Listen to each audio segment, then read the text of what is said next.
high school from a list that degree, I would just click on it if I didn't have a degree. To know that I could even get that I have high school education.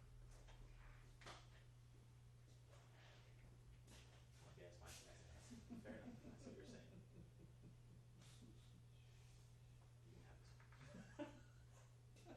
What is this one? Year of graduation.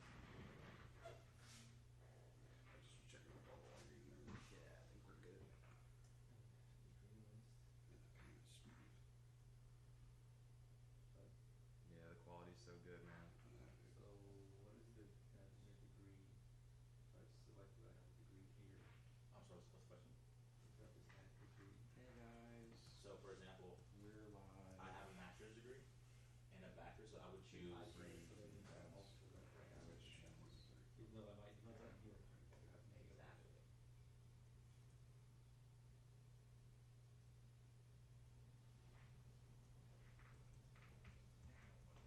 That feed's not live yet, is it?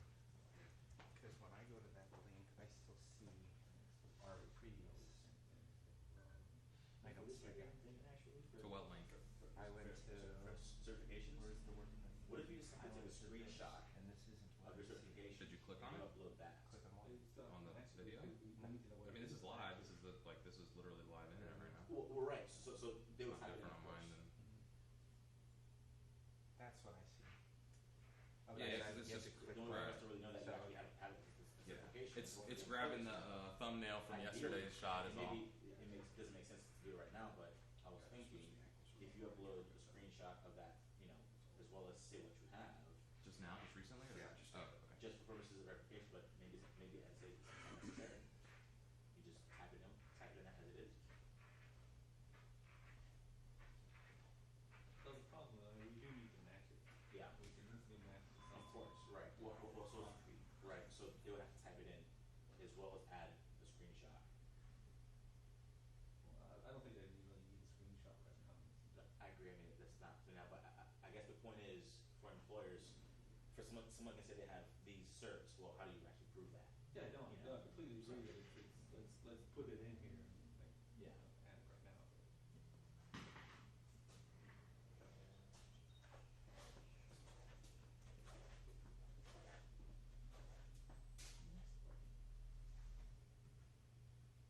All right, where's that go?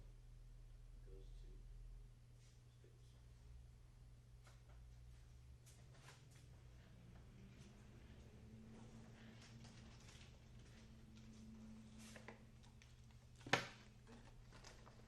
So Julie, what do you do? I sell real estate. Okay. I used to do WordPress websites and then for the last 2 years I've been selling real estate.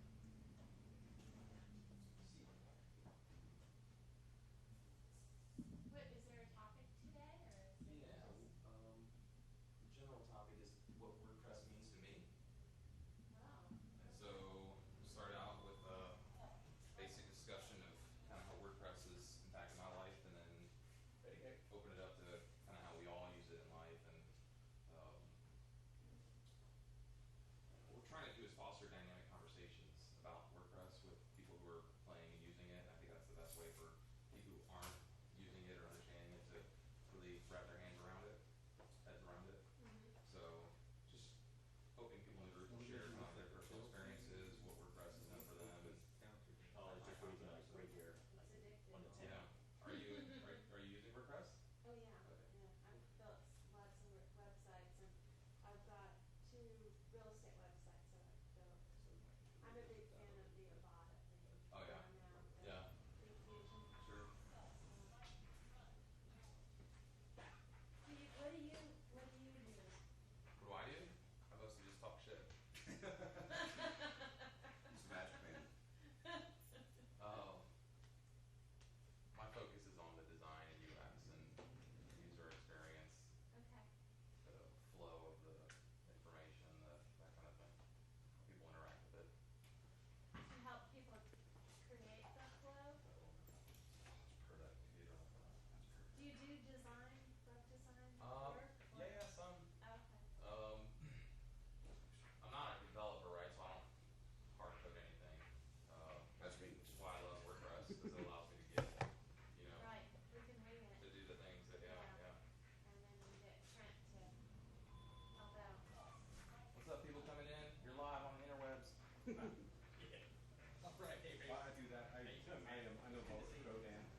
Hey, Mark, Jim Forrest. Right, Mark. Happy to meet you as well. Take a seat anywhere, guys? Hey, where you want? Hey, man. Fill out wherever you guys would like. Just so you know, everybody in here has the opportunity to potentially be on the interwebs. So if you're not okay with being recorded, it's should leave now. Or forever hold your peace. We're literally live on the web, interwebs already. Facial recognition already. That's right. Facebook's watching you right now. Google's predicting your FBA. You're using an ad on your phone for that camera. That's right. And then we should carry this around. There's a little sound where we're at. So we've got two mics set up, right? We've got this guy moving around, and then we've got that guy over there that'll pick up kind of ambient and conversational stuff. And so hopefully the audio will be a lot better than what we had last time, and yeah, people will be able to actually hear and understand what's going on. Food's up. If anybody wants to grab some grub, we're gonna try to stay right on time today, and be kind of efficient, especially as we start live streaming this stuff. Because the goal is, I love providing value to the local audience, but you know we can only fill this place with 10 or 15 people. But online we could start reaching hundreds and maybe thousands of people with these courses. So if anybody like to eat, $5 for some pizza. We'll go ahead and collect that now if you got it. How's that? Does that sound coming in? That was good. Yeah, that sounds good. Yeah, I'm just picking a picture. Sweet. I see nobody's using computer. Are we gonna use computers? If you would like, yeah. So we're actually I'm not sure the format that we're going to be doing these permanently. Right now we're using YouTube's Live Studio, but we may end up using a software called Blab that will allow other people to jump into the conversation and kind of join us remotely. And so it'll be an experiment that'll evolve as we go and just try to figure out what works best for the group. So we're live to the internet, but we're not worried about making mistakes. So, you know, as we grow, we'll figure out what works best for all of this. Sure. Okay, how are you? Come back. I'll owe you 5. Oh, do you have it here? Perfect. Here.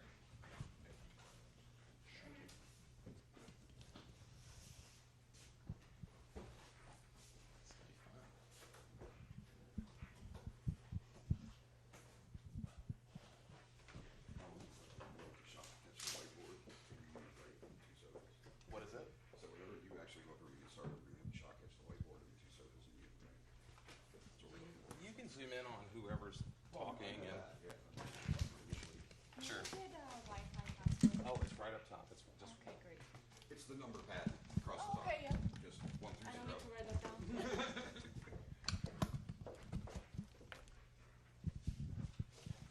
gonna eat my pizza behind the camera. Yeah. No, we're just gonna spin the camera and awkwardly watch everyone eat. Folks, I mean, man. Yeah, we just want. Like in this guy. I don't think that honestly, I don't know that there's going to be that many people actually watching this live right now. Is that something fairly new you're doing? And this is literally the first. Yeah. This is our This first. is our first WordPress live. You know. I'm Jim Forrest. Hi, I'm Trent. Trent, nice to meet you. meet you. Jeremiah? Jeremiah, I'm Jim. Nice to meet you. Jim, I'm Julie. Julie, nice to meet you. Nice to meet you. Hi, Eva. Nice to meet you. Eva, nice to meet you. Hello, how are you? I'm well, Welcome. thank you. My name's Rymar. Hi, I'm Karen. Karen, good to meet you. Great. Nice to meet you, Greg.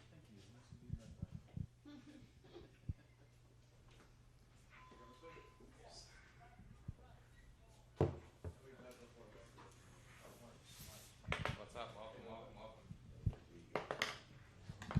Clock on me. How long have you guys been in the space?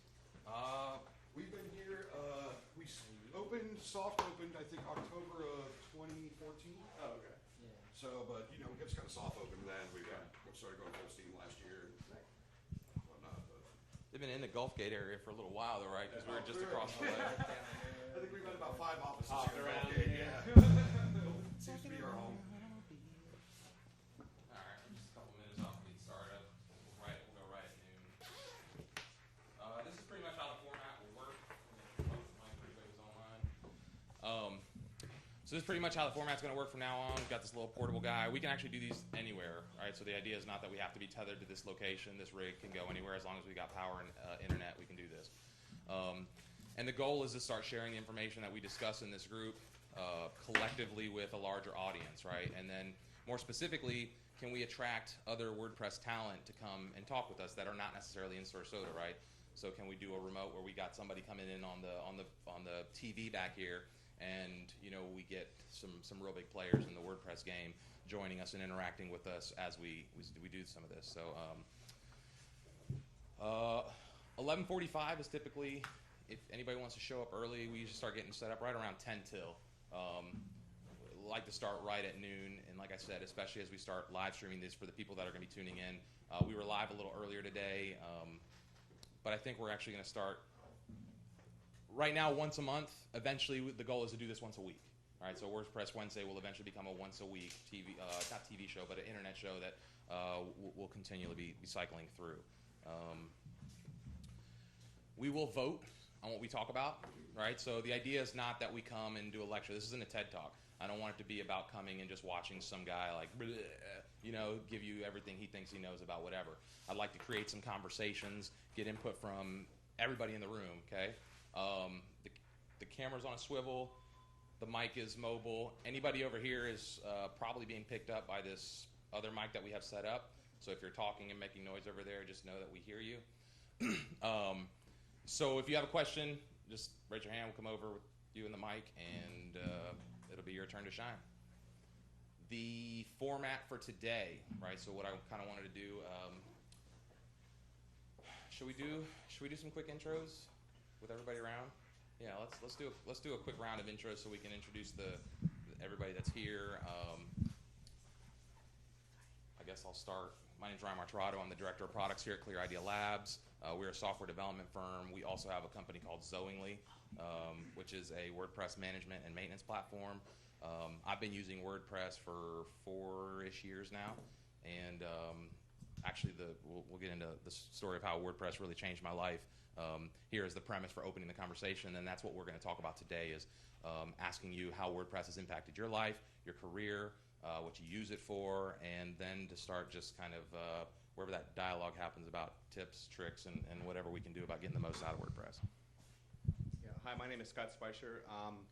I've been building websites for about 10 years now. Been using WordPress for the last 5.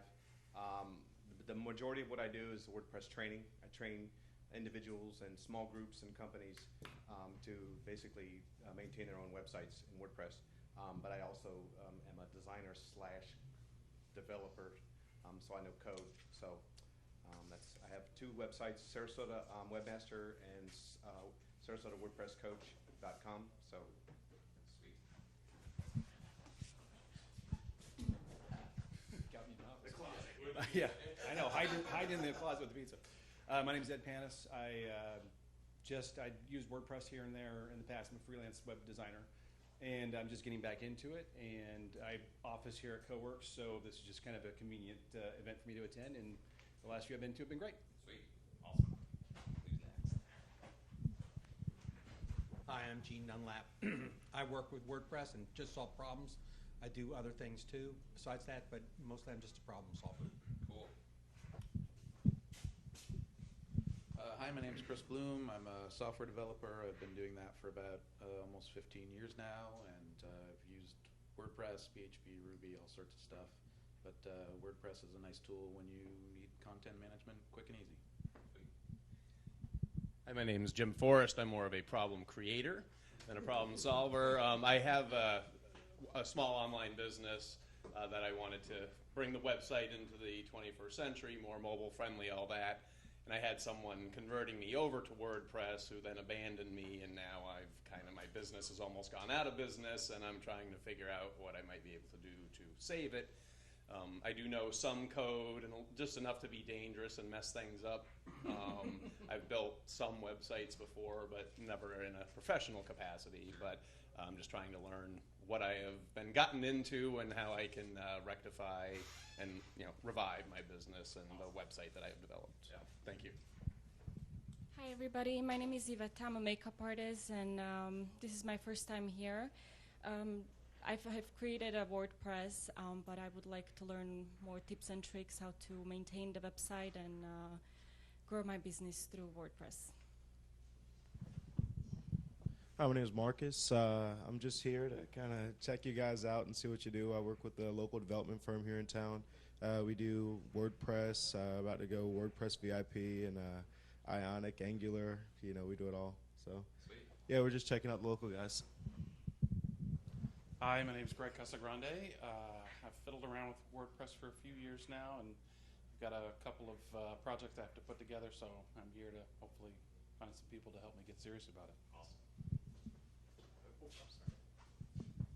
I am Travis Seitler. I've been working with WordPress for over a decade, actually. I'm the lead WordPress dev out at Miles Partnership in Lakewood Ranch, kind of by default because they're primarily a Drupal company. But I do a lot of plugin development, theme customization. Sweet. Hi, I'm Julie Larson, and I started building WordPress websites in 2010 and then actually created a web design business out of it. I did that for about 4 years, and now I am a real estate agent, a realtor with Keller Williams, and my background in the WordPress really makes me stand out in the 6,000 plus realtors that we have in Sarasota and Manatee counties. So I love WordPress. I'm Karen Ireland, and several years ago I had a WordPress blog when I was actively writing and doing workshops, and I kind of put it together myself, and I don't remember having any problems. Then recently I decided to start a blog, and I hired somebody who worked with me kind of on the phone and on the computer, and it was not an easy situation. So I have a blog that's up, but there are several functions that I don't know how to access that I should be able to know how to access. So I'm hoping A, to learn, or B, to find somebody who can give me a quick fix. Hi, my name is Jeremiah Yoder, and I'm primarily the mobile developer for Android and Windows phones applications. My use here pretty much is just the chat monitor guy for this live cast and to eat this delicious pizza that's been brought here. I do have, I have toyed with WordPress and lots of website development tools and such, and I do fancy WordPress as a content management tool. Sweet. All right, we got one late entry here.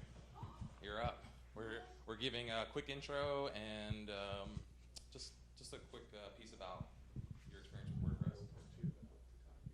Hi, I'm PR Brady. I have a business, PR Brady Adventures, and part of that meant I needed a website. So I have a website, PR Brady Adventures. I know virtually nothing about it, but I'm learning quickly. And now I'm also responsible for a nonprofit's website, and I can't even get in there. So guess why I'm here? And that's not all. There's so much more in the world of WordPress. So there's a bunch of interesting stories, right? There's a bunch of, everybody's kind of using WordPress in this room in a different way, right? Whether it be for a completely professional capacity. I know in my life, WordPress started, WordPress kind of started out as a place for me to just park my thoughts online, right? It just jumped on as a blog. It was a place where I was like, hey, I know, I was journaling for a couple years before that, and I just decided, what if I started writing these stories instead of just for me, for other people to read? And slowly, it started picking up. I remember for the first year, you know, that nobody would read anything. You know, I might get a couple hundred views a month. And the first time I crossed 1,000 views a month, I got really excited because I thought I had done something cool, you know.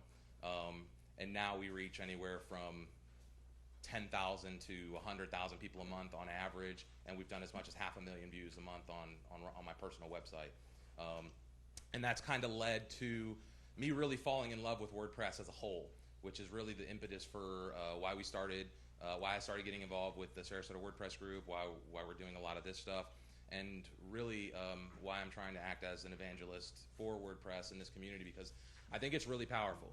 And I don't want to go as far as to say like WordPress saved my life, but WordPress definitely saved my career.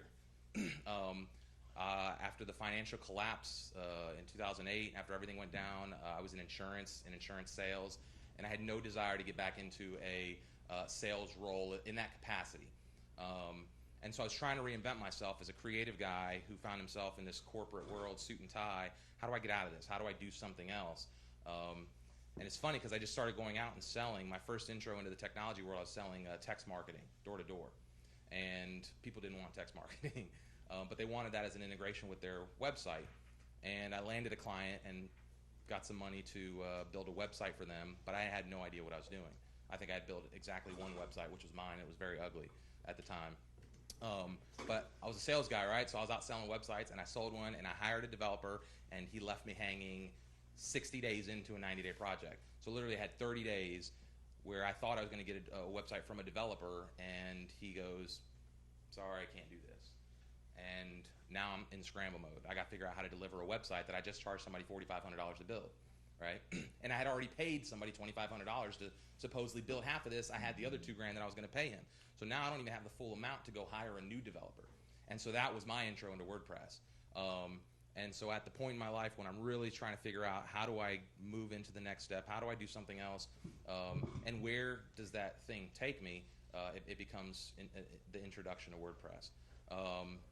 Since then, I don't know how many sites I've built in WordPress, but it's opened a whole new door for me. Now I get the opportunity to go speak at WordCamps and do stuff like this and start conversations with you guys. So what I'd really like to do is now open it up to any of you guys to actually get a little deeper into how you got into WordPress. Does anybody have like a story about their experience with WordPress, or how it has diverted the course of their career, or how it has helped you kind of open up that career or do something that maybe you didn't think possible?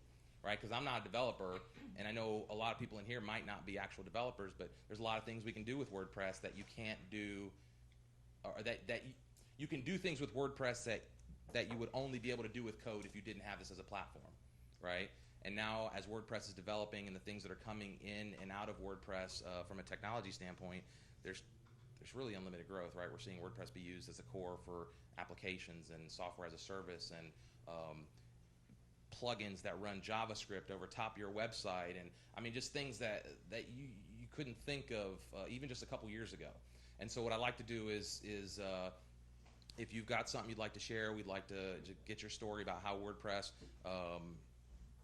affected your career and kind of what you see in WordPress moving forward, and hopefully have a little bit of discussion about each of those. So anybody like to share their story next? We'll do like a little WordPress Anonymous. Hi, my name is Rymar, and I'm a WordPresser. Yeah, I mean, Sure, let's do it. Yeah.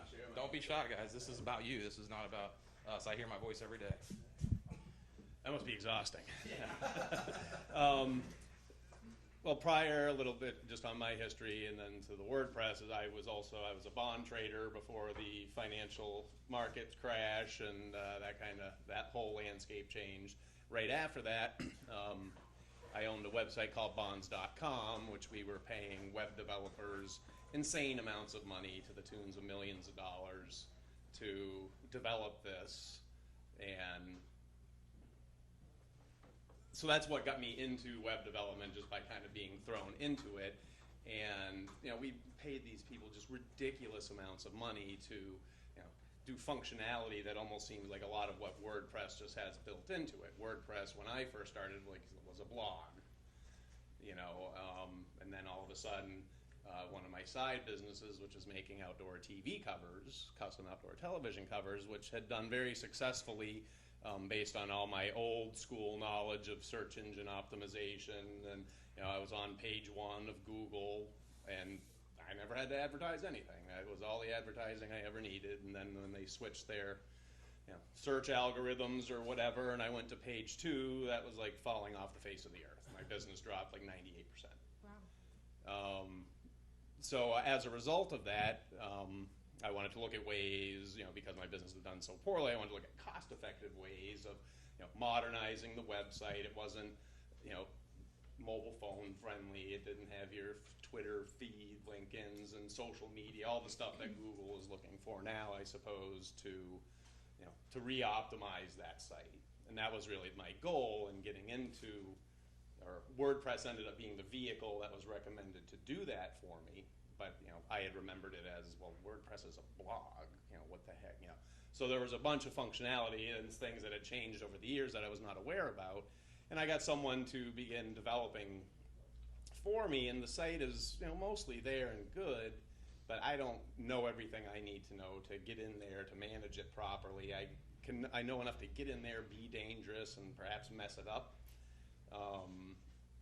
But the functionality and what you can do with it seems just to be so impressive now compared to what you used to have to pay ridiculous amounts of money for just a few years ago.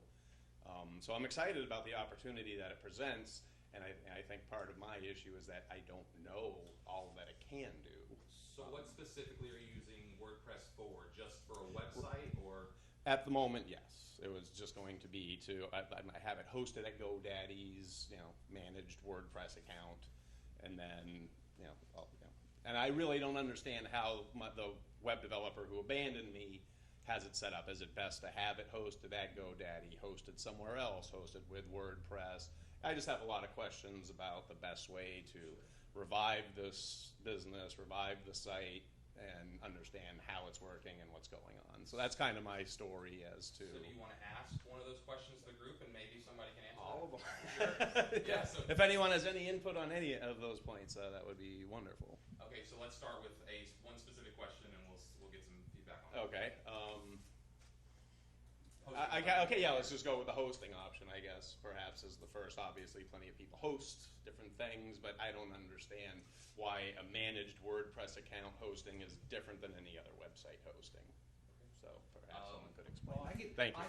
I can Sure. chime in Thank with you. some experience. I had I worked on a WordPress site last year or 2 years ago with GoDaddy and found them to be just absolutely horrible. No backup, no service, no anything. But recently, I had another client that had a site with GoDaddy, and I had a totally different experience. So they've come a long way. I'm jaded. That really, I think that they're so big that you're just a number there. So I probably wouldn't go with them if I had my choice.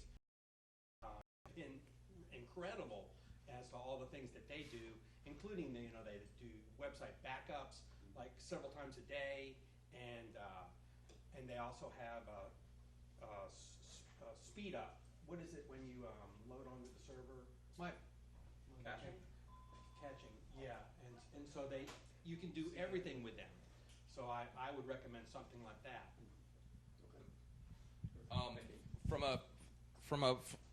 WordPress can get super bloated, right? And the code structure is important. And so when you get into a managed hosting environment, it's just set up specifically for WordPress. And typically there's some optimizations. Cater to like all the add-ons and stuff. Yeah, and no amount of good server environment can fix bad code, right? And so a lot of times people with WordPress problems come in and they're like, oh, I want my site to be lightning fast. But the problem is that you just can't, right, without going in and doing a complete audit of that. Sure. So that's ground one, really. But your servers can make a huge difference, right? And if you're on like some GoDaddy shared tier where you're paying like $60 a year for shared hosting, you're going to be on a server with just tons of other sites, and it's just not a performance situation. You go with something like WP Engine or WP Valet, or I use Media Temple, which is now GoDaddy, right? Media Temple was bought by GoDaddy. And some of the improvements you're seeing with GoDaddy, I think, are coming along with that because they brought a lot of good from the Media Temple. And so servers is something that you really do get what you pay for, especially in WordPress. The amount of traffic I have right now, I could probably post it out of my shoebox. That's the thing too, right? That's one thing I was going to address is that when I work with customers and clients, when I question them initially, I say, is it working for you now? Is it working? How big is your website? What's the traffic? If it's small, does it make sense to change? Because I'm not a big advocate of change just to change. I'm a big advocate of change to improve, where there's added value to that movement. So that's the first part I do is it working now? Is there a reason, either through customer service or responsiveness? Because I've had people on websites where they had to wait online for an hour to get service to answer one simple question. Look at dogs. So, the question is if it's working for you now, then your priority should be to work on the website, not on the hosting part. Right. And then later address that as maybe traffic picks up or reasons come available to move. That was my thought. GoDaddy is really big into upselling. So I've had people good that are at saying, saying no to is that. just say, I well, I'm think paying $65 a month for hosting. What? Huh? What? Yeah. You know, because they got them on the SEO, they got them on this, and then they're in this package. So that's kind of what I help people avoid when they're getting into it. So. Did Jeremiah have it online? You gotta call. Oh, okay. I was on GoDaddy customer council recently. They're working very hard on changing the perceptions of friends don't let friends host with GoDaddy. That's from them. GoDaddy has a reputation at a couple of the WordCamps I've been to. I won't name any names, but we actually had dinner in Miami with some of the guys from GoDaddy, and I heard a couple stories about them essentially spending a ton of cash at these events, kind of doing some good relations PR because they've got some of that bad rep to come up from. I will say their customer service is amazing. You can call and always get someone on the phone, and they will walk you through. And so that just that alone is worth having. But there's a lot of options when it comes to WordPress hosting, and I would say the user experience is where that should start, right? When you start impacting the user experience with lag times and different things like that, then it becomes an issue and something you should consider trying to improve that performance of. And that's kind of how I would benchmark a lot of these things is how does it impact the actual user, right? Page load speeds are obviously important, but if you have 10 people coming to your site a day, is it worth the money it's going to take you to get to that 2 to 3 second page load speed for what you're doing, right? Any other questions? Do you have another? Does anybody else have I've got an unlimited bunch, so you can pass it around. Sure. We'll get back to you. If you got another one, we'll definitely get back to you. I have two, and the one that comes to mind right now is that I have a website or I have a blog where I offer some of my old books free downloads. And I know I have seen that there's a place where I can see how many downloads each book has had, but I can't find it. Then the other problem let's deal with one at a time. If we Okay, can. That way we sure. don't get convoluted. So, what are you using as a download management tool? Would that be the HostGator? Well, that would be a host. Okay, I'm not sure what you mean then. Okay, yeah. So that would be hard to assess without actually getting in there, right? So what you're going to need is something that tracks those downloads, and then some kind of form, some kind of conversion process. Well, I've seen it when the developer was working with me, and we were walking through the actual WordPress pages. I saw that option, but I haven't been able to find it since then. Sure. And my sense is that he has a crew of guys who have kind of figured out how to do things on their own, so that when I have a friend who's quite experienced in IT, tried to figure it out, and it's like, what is going on here? So I think these guys have been putting things together with like chewing gum and paper clips, and we don't know what flavor chewing gum and what size paper clips. Yeah. And that happens a lot in WordPress because it is easy to just go in and hack a little something here or add a little piece of code here and get something to work. But then when something updates, it breaks everything else that goes behind it. So to answer that question would be really hard without diving into your site, honestly, without seeing the arrangement that you have set up. Typically something like that I would manage with like a Gravity Forms and some kind of download page, right? Some kind of page where they can download that. And so the form acts as an understanding of how many people fill that out to get to this page. And then that secondary page would just almost be invisible to the internet, right? So you wouldn't index it. You'd tell the robots not to index that page, and you don't even list it in your sitemap. And it's just a separate, almost like a thank you page with your download, right? So now you know the only way to get to that page is to come through this form, right? And so if you build that doorway, now you know, hey, anybody who knocks on this door, aka fills out this form, gets to that page, they probably downloaded this. And so then you can start to track that. You can also start to track it with tools like Google Analytics and conversion tracking. But there's like things like Download Manager in WordPress that'll actually say, hey, this form or this thing has been downloaded X number of times, and then you can see how many times that's been downloaded. So, Well, the fact that I was able to see it just moving through the pages earlier, wouldn't that indicate that there is something already there, and I just don't know how to get there? Yes, Okay. that could be an indicator. So that's one thing that I actually brought my computer, and if somebody feels like they want to take on that challenge or another time, that would be good.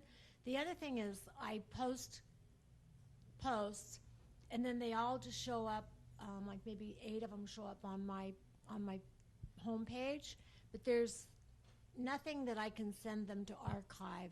I don't see how anybody's going to retrieve anything beyond what's right on that first page.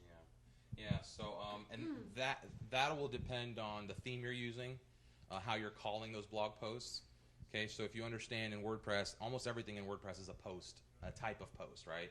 And so a blog is a particular type of post, but a page is also a post, and everything really in WordPress is a type of post. And so what you need to do is figure out how you're calling those posts, because your blog articles are just, imagine if you have a bucket right here, and that's where you put all your blog articles, all the posts go in that bucket. And so that's why you categorize and tag them, so that on other pages you can say, on this page I want to show posts from this part of the bucket with this category, this tag. And so on your home page, it's probably pulling from that bucket without any kind of filter or without any kind of specific categorization for those taxonomies. And so that'll just depend on the type of theme that you're using. They have plugins where you can manage that quite easily by, like you said, using the tags and the categories. You could have a category called archive and put all of them in that, and then that another post might have a name of dogs, so it's going to be in dogs and archive.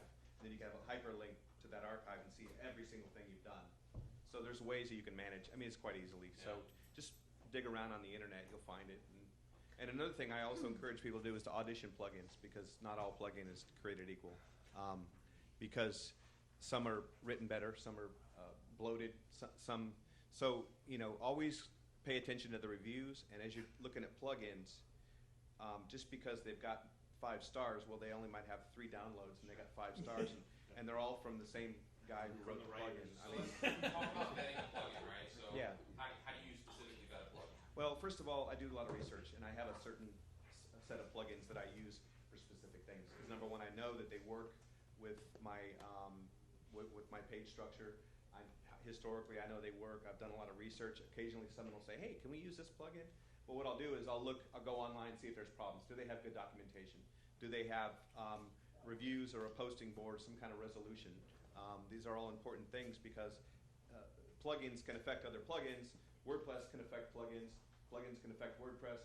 So it all has to play nice. Yes. So doing research, like I said, in construction, measure twice, cut once. Spend that time to find the right plugin, rather than just saying, "Oh, that's a pretty picture. That's an icon. They got 5 stars. Boom, installed." No. So do some research before you put the plugins into your program. I was just going to add. So we get the mic. You definitely want to look at the date that it's been last updated, the plugin, because you might come across the plugin that's been out there forever, and it's not supported, and it doesn't even work with your version of WordPress. WordPress vets in their repository to a certain extent. Right. So that's always a good resource. Use WordPress as the resource for looking at your plugins. A lot of companies, there's a lot of third-party plugins that hasn't been looked at, and you have no way of knowing if that's because people can sneak in plugins to gather information to get access to your site. So be wary of going out to Frank's whatever plugin hut and getting something. So He's actually got very good plugins. Yeah, that's honestly one thing that the last time it was updated, the number of downloads, what version of WordPress it's compatible with, so you can see all those inside of the WordPress repository. I will tell you that installing crappy plugins is one of the easiest ways to get your site hacked, because you're essentially opening up a back door to anybody who has access to that plugin. And so out-of-date plugins, security is a big issue with WordPress. And so as those things start coming out of date, as there's just things that are not continually being updated, you could really be impacting the security of your site. So all those things are important. Typically, a good plugin site will have the information, all the information you need right there in the WordPress repository, but they will also have their website where you can go to find additional information, learn, read reviews, some kind of support infrastructure. And all that's important in vetting that plugin. Does anybody else have anything on that plugin concept? Any other questions specifically about a particular WordPress application? Anybody using WordPress in an interesting way other than just as a simple website? Anybody got any interesting integrations, customizations built out where they're using it as an application or as a framework for something else or anything like that in this group? Is that a little too advanced for what we're doing here? Okay. It's not that it's too advanced, I just had no idea that it had that functionality. I might have something bizarre. Sure. Okay. I'm working with a nonprofit, an organization, and I'm trying to figure out how to get into the website. None of the passwords I have are working. When I look at the website, I'm pretty sure that there's the main website that has a ton of information, and then one of the categories jumps to a new website, but you don't really know that that's what's happening, jumps to a new website, and you can sign up for classes. And then when you sign up for the classes, that information jumps to other places that send somebody an email somewhere so that they can schedule the classes on the major schedule at the organization. Is that? That sounds like a lot of things is happening here. Yeah, I really could use some help. I don't know how to even begin, because I know it's all in there, and if I could just get in there, it would probably be really dangerous. Do you know who was administrative before? And I don't know who that person is. And Does the organization have any records? No. Okay. So. There's ways that you can get in. So, but you know what it's like there's this hidden website, but it appears as though it's just another page, but I know it's separate. Is it on the same URL? Is it on the same, so acme.com/something, or does it take you to a whole new acme-something-else.com? It takes you to a whole new, but it's so transparent that people don't know that's happening. It could just be that they have the web application side of that process on like a different server or on a different URL, and so they send somebody back, and WordPress could just be the front of something, the storefront, if you will, but the engine is running on some other URL, and so they have to process it and send you back. Honestly, there'd be no way to know without looking. And that's not entirely, because some nonprofits may have that infrastructure set up, and it's too cost effective to centralize it. But if you can transparently move somebody from one to the other and the other back, I mean, I don't see, that's awfully a fairly elegant solution for your budget. I mean, so it is not unheard of for that to happen. And lots of people are doing that in WordPress because WordPress gives you this beautiful wrapper that you can style in different ways. So a lot of people do that, right? They'll run their app on the back end or on another server or somewhere else, and they'll host it inside of that. And so that linking back and forth, you're almost meshing, those two sites, those two environments together, so that so you can do that. And not a lot of people are checking those URLs anymore, right? Especially most of the browsers leave the top level domain there. And so, I mean, it's with domain mapping and masking and different things that you can do, there's a lot of that stuff going on. And so I don't necessarily know that that's a bad thing. It may just be how it was set up, and it may not be hurting. If it's working, it's probably not. Can you use the cPanel? Can you use the cPanel to access the code that would allow you to change the passwords? I mean, is that something that you would do? Is that how you would do it? Go there? If you can get in there, yes. To the cPanel. So, I mean, if you know the host. So how would you, is you talking about resetting the admin password for WordPress, or? Correct. Okay. Inside of cPanel, you can get into your files, right? Right. And also your database. So to change your password, you'd have to go into the user's database. And, there's there's encryption and so on, so you have to do it a certain way, but there's instructions on the internet. Right. Her problem is I don't think she even knows who's hosting it and where it really lives. Type in who.is. Yeah, right. Well, Right. that's what first thing I do is someone type in who.is to find out where their domain. Because I get a lot of people come to me and they have no idea. They're like, so you type in who.is, and then they'll have different tabs to tell you different things. And one of them is, where is the domain being? Because somebody has to be paying the bills for it. Well, but that could be different. The domain might. Yeah. Yeah.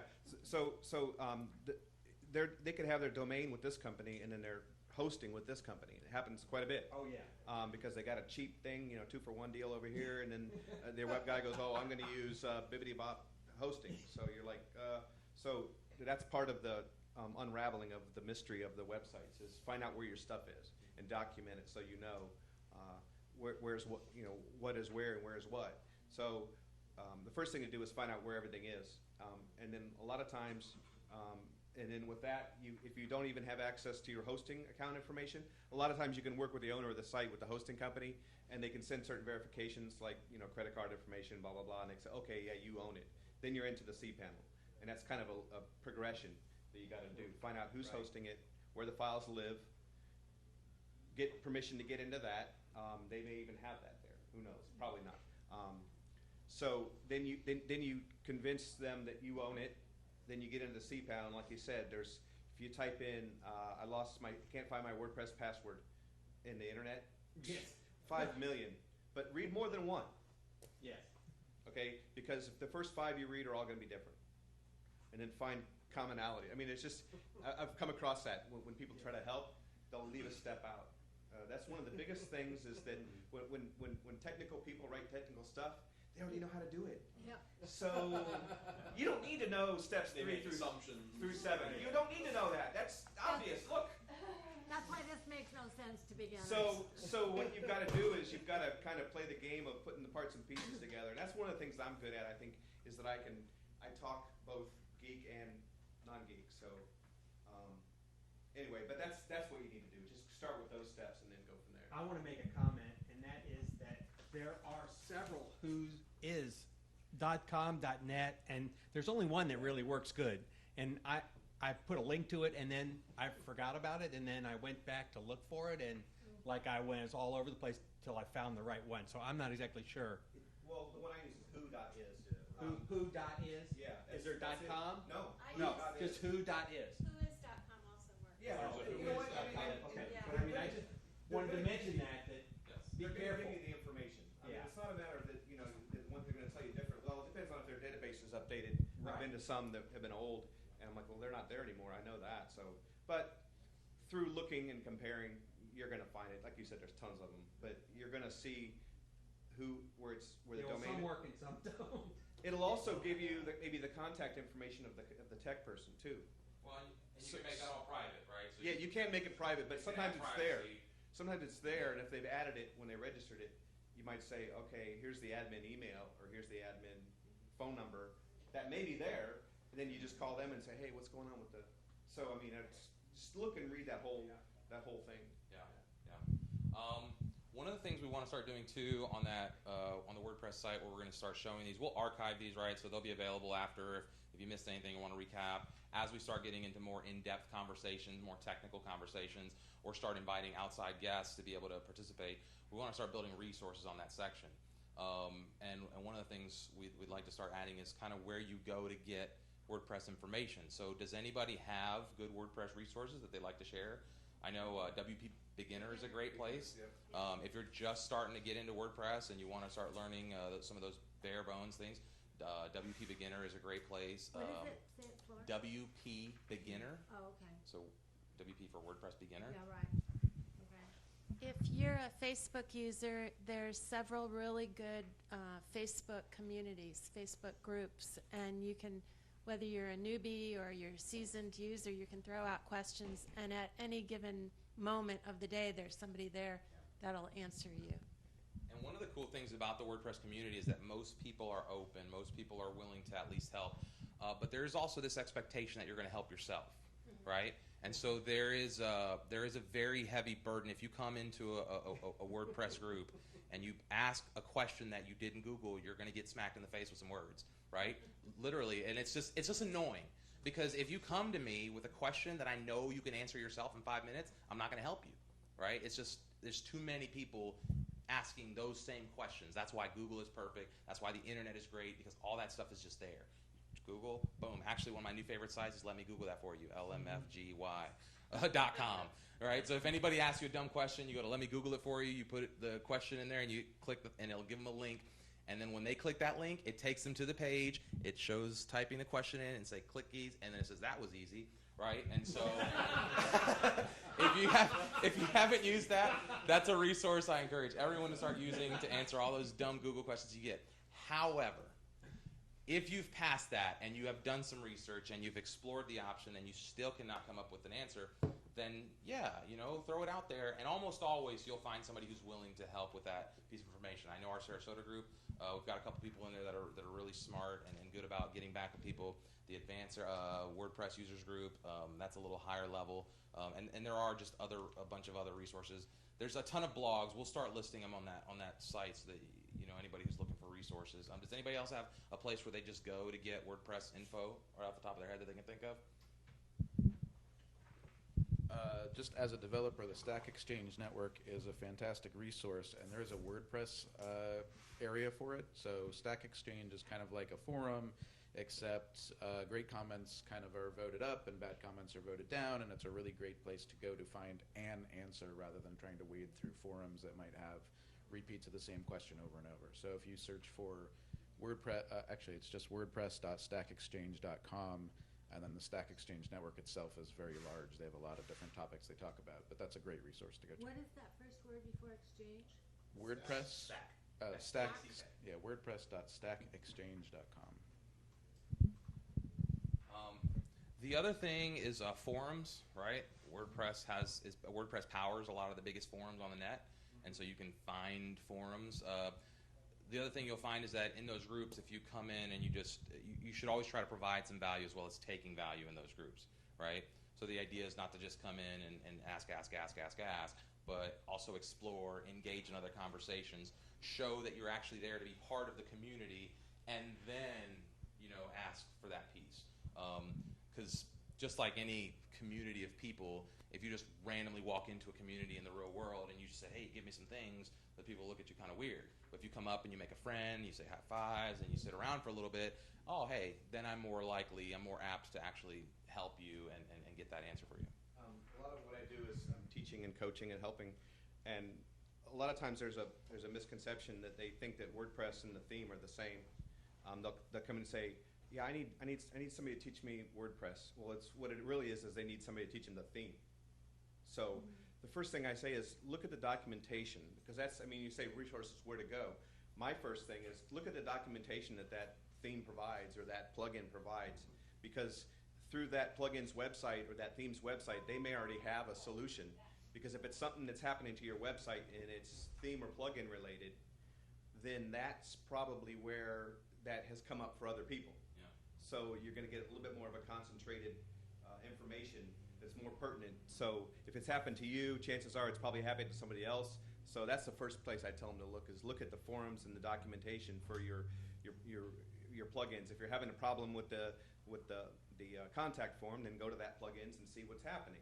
If you're having a problem with your theme, that's in general. So that's why it's important that when you research these, that you find plugins and themes that are well documented, so that you can head off problems in the future. And those support communities are getting real robust. I know I use the Enfold theme on a lot of my WordPress sites, and their community support forum is actually really active. And so I'll go, and every time I go to ask a question, I also look through what people have asked to see if there's anything that I might be able to answer. Because literally, I always get responses super quick because of that interaction, because of those interactions. And so when you give in those communities, even if it's something simple, right? Everything seems simple to somebody who knows how to do that. But if you don't know how to do that, that little piece is maybe not so simple. And so there might be a little thing that somebody's asking that you do and you take for granted that you can just answer that question, and now one of their forum admins or one of their moderators doesn't have to get back to that or be tied up with that question. You freed them up to handle those more technical questions like the one you might have to ask, right? And that comes back into vetting that plugin, right? The tools that you're using. So many times you'll have a problem with your WordPress site, and all you need to do is just update the plugin, right? So many times you get into WordPress and you've got 20-something updates ready to rock there, and it's just like, so. What's that? Don't do them all at once. Yeah, one at a time, right? That way you know which one breaks it if it does. Yes. Yeah. Back up first. Back up first, exactly. Anybody else WordPress specific question that we might be able to handle as a group here? So this is more from, I guess, a planning perspective, but I'm in the process of putting together a site, and I'm hoping to have sort of a companion mobile app that goes with it at some point. So as I'm putting this together, at what point do I need to talk to or plan for the mobile app so that I don't go too far with the WordPress and then have to backtrack? Or is there a point for that? We're like cameraman, take a shot at that real quick. Hi guys, my name's Trent Raber. I'm the senior software developer here at Clear Idea. I work with Rymar and Jeremiah. That kind of a question. I mean, so basically it seems you're asking when is a good point to start considering what you need in the mobile app. When you're dealing with a mobile app and you're dealing with a web application, it's 99% of the time is going to be connected through something called an API. And that's just an advanced programming interface. And usually you don't really have to take that into consideration. It's kind of a separate item that sits outside of your website. So as far as developing your website, you don't really need to have a break moment where you stop and go, okay, now I need to consider my API. The website itself is kind of like the front-facing piece of that. Whereas what connects to your mobile application is going to be what's going on in the background. So really your API is actually considered initially when you're building your web application. It really depends on what you want that mobile application to do. I mean, are you looking at just to display content from your website, or are you looking at to do more interactivity on the website? I mean, those things are things that you would decide while you're initially constructing your web application. So, I mean, I don't think you really have to worry about it. It's not a, hey, I have to stop here to accommodate this. It's something it should have been thought about in the beginning. If it wasn't, though, that's not a problem. An API is something you can come and attach to a website at about any point in time. You have anything else? Oh. Yeah. Also, there are tools in WordPress that you can port out your content into apps, and one of the beautiful things about WordPress is that they're building all sorts of APIs into WordPress natively, right? So a lot of the functions that you can access in WordPress specifically can now start to be called outside of WordPress. And so you could be building a completely separate app, and I think in a few years WordPress is just going to be the core of what's happening in the background, and it won't necessarily have to be on the front end of anything, right? They'll just be calling the functions. User profiles is something they're doing specifically right now. I don't know exactly the date on when that's coming out, but the ability to then just have open access to those WordPress APIs in any application is going to make that a fairly moot point moving forward. So WordPress gives you a lot of functionality. There's even I'll send you a link afterwards. I'll add it in the Meetup group. There's a couple services where you can literally just port out and start building functionality out on mobile apps just from the WordPress stuff. You had your hand up here.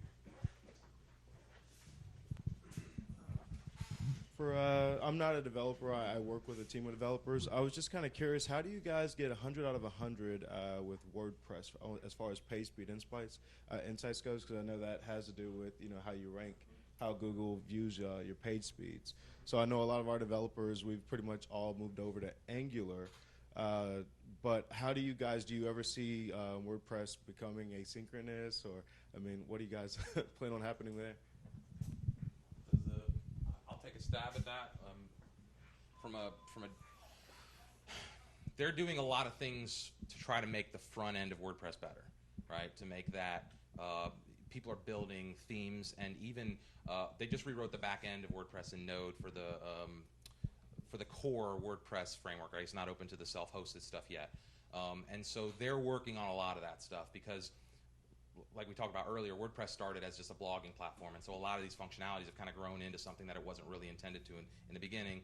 Plus, it's open source, right? And so it's being compiled. All these little pieces of updates and changes and stuff are kind of taking place all at once, very structured sporadically, if that makes any sense, right? And so,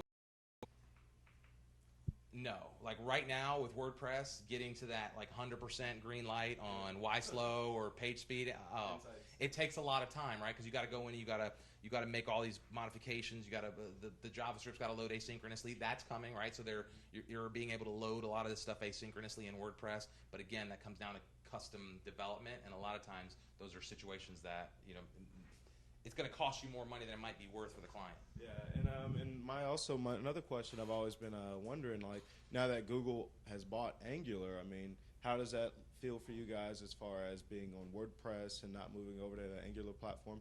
I mean, is that like a worry that one day we'll get like a big Penguin or Panda update and pretty much? So Angular is just it's a framework for building front-end responsive applications that are just kind of like a one-page app, right? And so Angular, what that's doing is allowing the site to just refresh and reload in real time, and not have to go from page to page to page, right? So you don't have to go to the about page and to this page. You could, right? But if you're like Google, right, the Gmail, everything is happening right there. You load a new email and it pulls that information up. It refreshes your emails when you click that refresh button. You don't actually have to go to a different page, right? we read a really interesting article we shared here internally actually about people jumping on this React and Angular bandwagon right now, and it's the flavor of the week with development, right?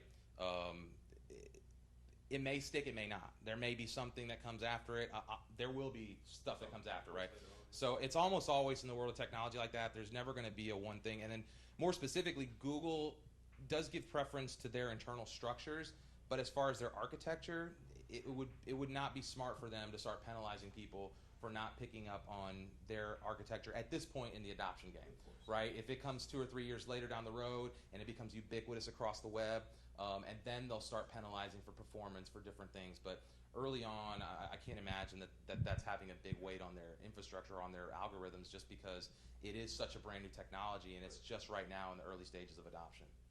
Yeah, I wouldn't imagine it happening for a couple more years. I was just kind of curious how that works out. I've only seen one site that had a score of 100 out of 100, and it was using, I think it's WordPress Rocket off the top of my head.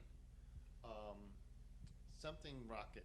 It is a paid service, and basically it's using a lot of different things like hosting files offsite and not having them on your server. Personally, I've been able to get most of my websites up in the 90s without any caching plugins, but it takes, you know, what theme did you choose? What plugins are you using? How few plugins are you using?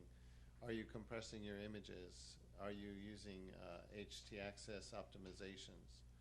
So I personally don't want 100 out of 100 because I don't want to pay for the Rocket service, but I'm satisfied with being in the high 90s and the mid 90s. And that's simply in reference to page load speed. Is that what that scores? Or? Yeah, the page speed insights where you can just kind of score your website, and then it'll give you a checklist of different things you could do. I'll tell you what's going to be on your list is minify your HTML and CSS, load your JavaScript in the footer, compress your images. Literally, those are the biggest things you can do right off the bat. Yeah, some kind of caching or content delivery network. Right, yeah, so if you guys are not familiar with a content delivery network, essentially imagine your servers in Florida and California is going to get on the site. They got to come all the way to Florida digitally and then go back, whereas maybe in a content delivery network they replicate a version of a copy of your site, you know, in Vegas, and now they only have to go to Vegas to get that. And it doesn't seem like a lot, but it does make a difference, especially when you start bringing in heavy load speeds, right? Look for servers that have less bandwidth usage too. So you might be on multiple servers. Yes. So it's going to look at this one and say, wow, that one's crowded. That one's crowded. This one's quicker. Here's where I'm going to get it, and it just happens. So that's where the CDN is really. If you've got a heavy traffic on your site, it's important. And setting those environments up takes time, right? Cloudflare is fairly easy to set up with WordPress. There's a couple easy ways to set that up, but I'm not certain Cloudflare is the best content delivery network out there. And maybe if it is, you got to pay a lot of money to get there. Then you could be using Varnish, and there's different layers of server side or browser side. Like, how is it being cached, right? And so those are really complicated topics had with a developer per your specific application. Because again, it may not matter. If you're doing a couple hundred views a month, you probably don't need any of that. You know, you really probably don't. If you're not making any money on the website, it's hard to justify these investments, right? Like I've been paying $300 to $400 a month for my website for the last couple years. My website doesn't make me any money, right? But I'm investing in this thing that we're building that has led me to here, right? It has allowed me to step up in my career and do this other thing. And so in that context, it is providing me an opportunity for consulting income. And so a lot of people look at their WordPress website and they think, oh, well, I don't have a store, so I'm not making money off of my WordPress.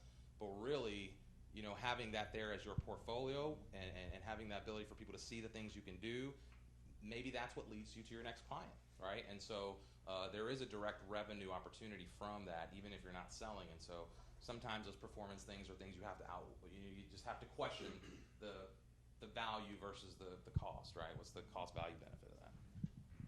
Why would your website cost you $300 to $400 a month? Is it because you have so much traffic, or because usually it's pretty inexpensive to have a WordPress website? So the hosting environment is about $100 a month.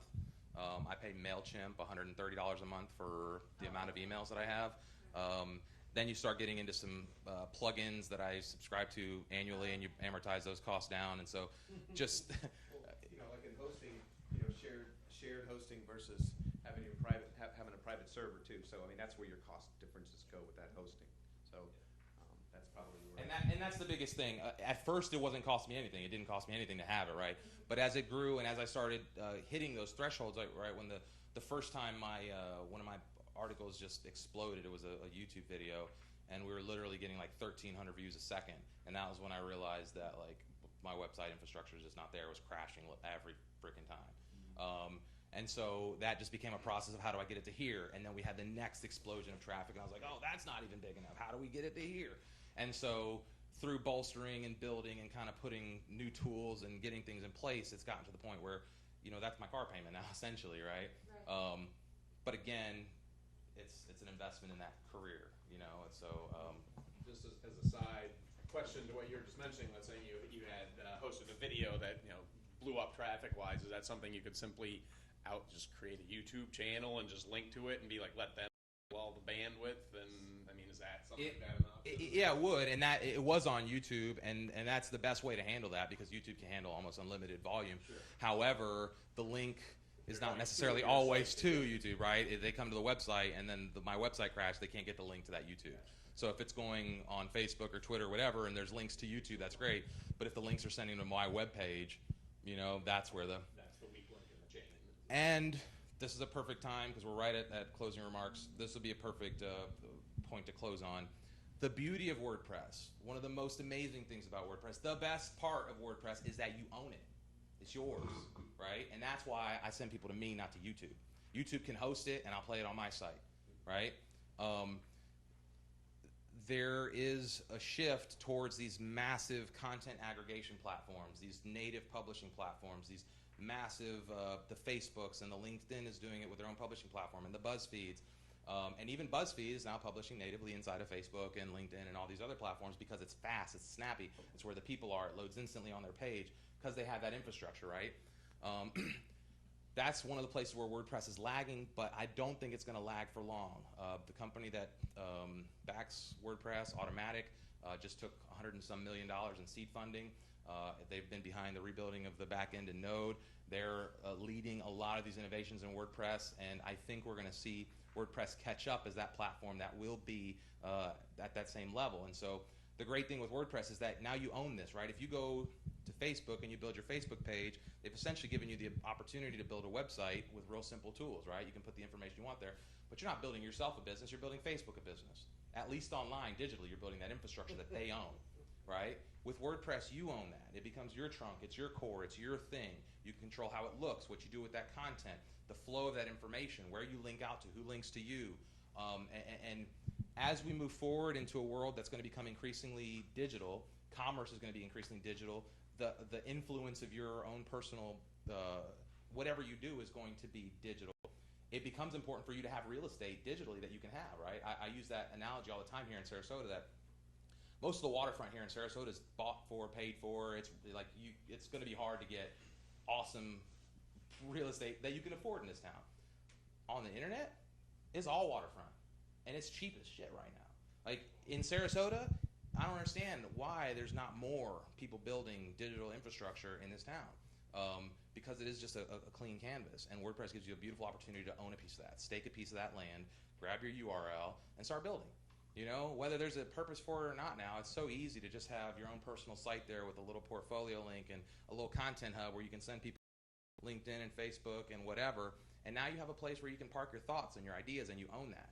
And it's so simple that the concept that more people are not using it is kind of foreign to me, but when you look at the stats and you see that it's powering 65% of the websites that use content management systems are powered by WordPress, which is approximately 25% of the internet right now. And so those are fairly impressive stats when you consider the size and scope of the overall internet and the impact that WordPress has had in the last couple years. So, any other questions, comments, concerns before we wrap this up? I have a question. What has everyone's experience been with SEO in their WordPress? Like I'm almost specifically in medical, and I really struggle with the SEO. Not really struggle, but the SEO is the most competitive, the most profitable, right? Like that's an ongoing monthly income for eternity, and if it works, like what do you think about the reporting? what have your experience been with local people, with national people, with international people? I have 3 teams in India that I use that are great for everything except for writing title tags, which is like what comes up on Google, you know? And so I use a lot of writers in England, a lot of writers all over the world, really, but the SEO piece is the most profitable and yet the hardest to manage. Does anyone have? So you're talking about selling SEO services with WordPress or offering them as? Are you using Yoast as a framework? Are you using, do you have someone locally manage it? Like I've got so much stuff going on that I need to put together multiple teams, and there's a big discrepancy a lot of times, and that SEO element is the client doesn't perceive necessarily what it took to make it, what's going on. They're typing in their money word, and they're flipping out.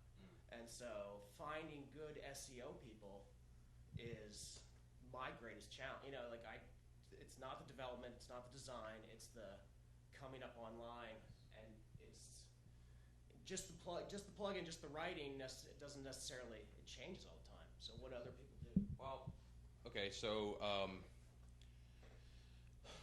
we could have a whole talk on SEO. Yeah, that's a great topic. So maybe, and we have actually had a couple months ago, we had a panel of SEO guys that talked specifically to SEO as it relates to WordPress and in general. Yoast is a great place to start. I use Yoast SEO on every one of my WordPress sites. It's just super simple to manage the tags and to see if your keywords are ranking, and it's kind of dummy proof for the people who are using it on the other end. So when you create your blog, you can add your keywords, and it'll tell you a little bit of density and whether or not actually now it's getting smarter. It's got a bunch of little checklists that you can actually, you know, it'll light up your green lights, if you will. Only one keyword too. Yes. And smart. I don't use any of that, honestly, as an indicator for me, right? Like, I understand how SEO works, and I don't need the green lights to tell me that my SEO is good. But it is a good indicator if you're looking for that checklist to get to that point. The other thing is that so much of SEO has little to do with what's on your website, right? Yeah. 75% of SEO has nothing to do with anything you can literally control on your website. And so the meta tags, the schema, the alt tags, the descriptions, all those little things they're just things that technically have to be there now. The idea that they wouldn't be is just, you know, you're doing yourself a disservice, right? So anybody who says like, oh, we're going to SEO your site, shut up. Are you building me a website? That should be done. Cool. That's included in my mind as a service. You know, when we build pages, the page titles are there, the alt descriptions are there. We name images when we upload them. We don't just upload strings of numbers as images, right? And all those things help your SEO. I was telling somebody earlier today that when my website was in its peak of last year, I don't know, we were doing a couple million impressions in Google search a month. And half of those were coming from image search, just because of the way that we named the images. And so just taking that step to add a name to the image. So if you're blogging and the blog title is WordPress Wednesdays, what WordPress means to me, in an image, I might put what WordPress means to me for that image, even if it's just a group of us sitting in this room. Because if somebody Googles image search, what WordPress means, image, right? And then they click, and that might take them to my website. And so that's the 25% that's on site, the things that you can kind of control, those little nuanced, actual structural, technical elements. We can go deeper. There's a whole list of technical things that you could do. But from the outside, that 75% that really matters is going to be your social signals, right? How many people are engaging with this content? How is it being linked across the net? What websites with authority are saying, hey, go look at this? Because the problem is that there's 60, 70 billion. It's almost impossible to count how many websites are on the net because of the dynamic web pages that are built. And so it's almost impossible to know, but that's a lot, right? And Google is one of the people indexing, but it's kind of hard to get to those pages. And the only way you can get to a page is if there's a door, if there's a link, if there's a way for you to connect to that site. And so the true work of SEO becomes how can you get as many people as possible pointing to your site so that you can say that's the place to go. And why WordPress is so beautiful is because imagine, if you will, when you pull into a big city and you see the tallest building, and let's say, just for some laugh, it's just Trump building, right? Because everybody's talking about Trump. And you're just like, oh, look at this gaudy thing, right? It's the biggest building in the city. And you don't know what happens there, but you know a lot of stuff happens there. And you're sure inside of that building there's a lot of things going on. Well, Google works the same way, except for there's clouds of information instead of actual physical structures. And so when Google comes through these clouds and they find your website and your cloud's like this and the other web cloud's like this, well, sorry, nobody's going to see your building, right? You're just a little corner store behind that skyscraper, right? And so what you need to do then is build the biggest, most robust cloud of information in whatever it is that you want to rank for, so that those signals start coming in, so that those links point to you, so that when Google's robots go out and crawl the internet, they see your cloud as a sizable cloud next to whatever that other thing is.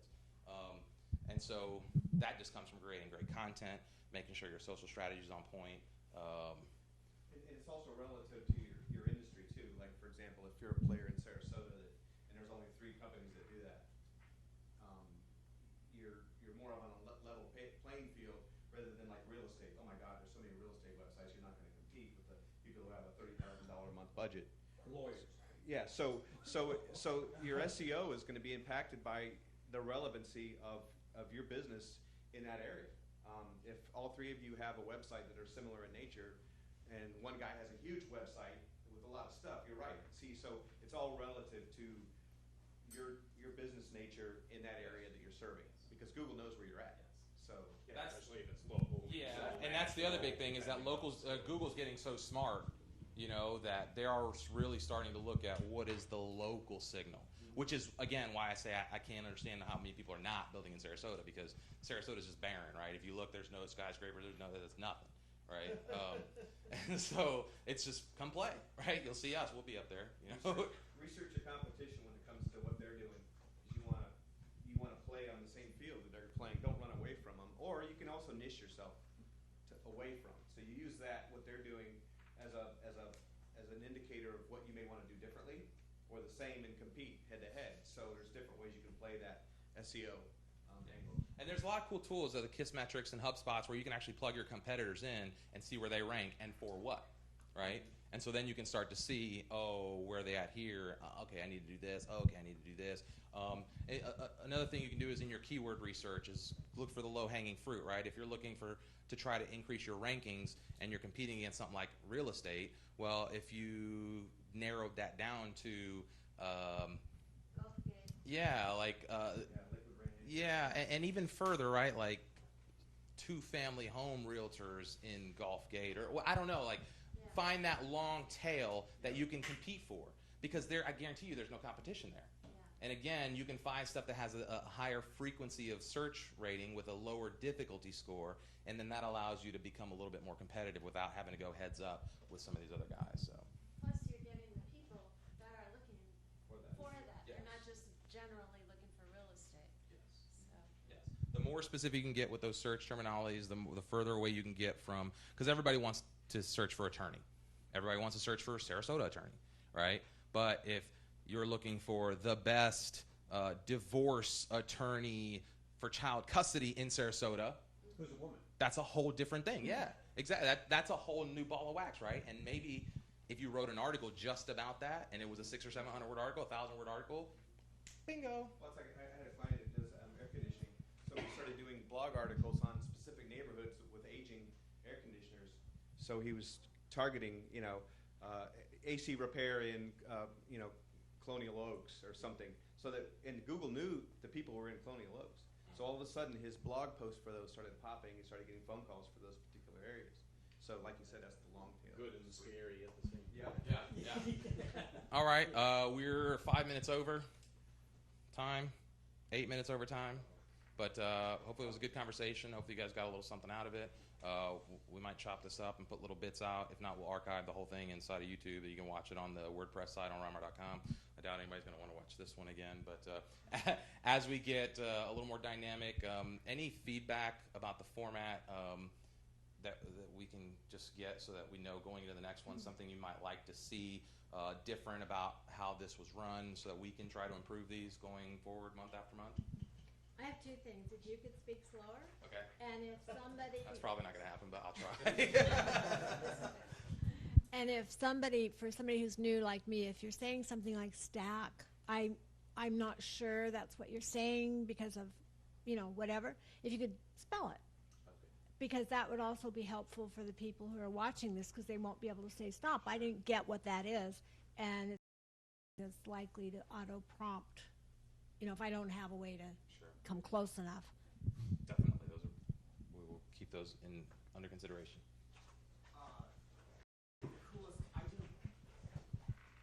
I do PubCon and a lot of the SEO conferences, and I think the best sessions, you're looking at websites. And if that's great, as these people are talking about their websites, and we're all, just like we were saying, it's impossible to tell what's going on in your website. If we were looking at it, we'd know.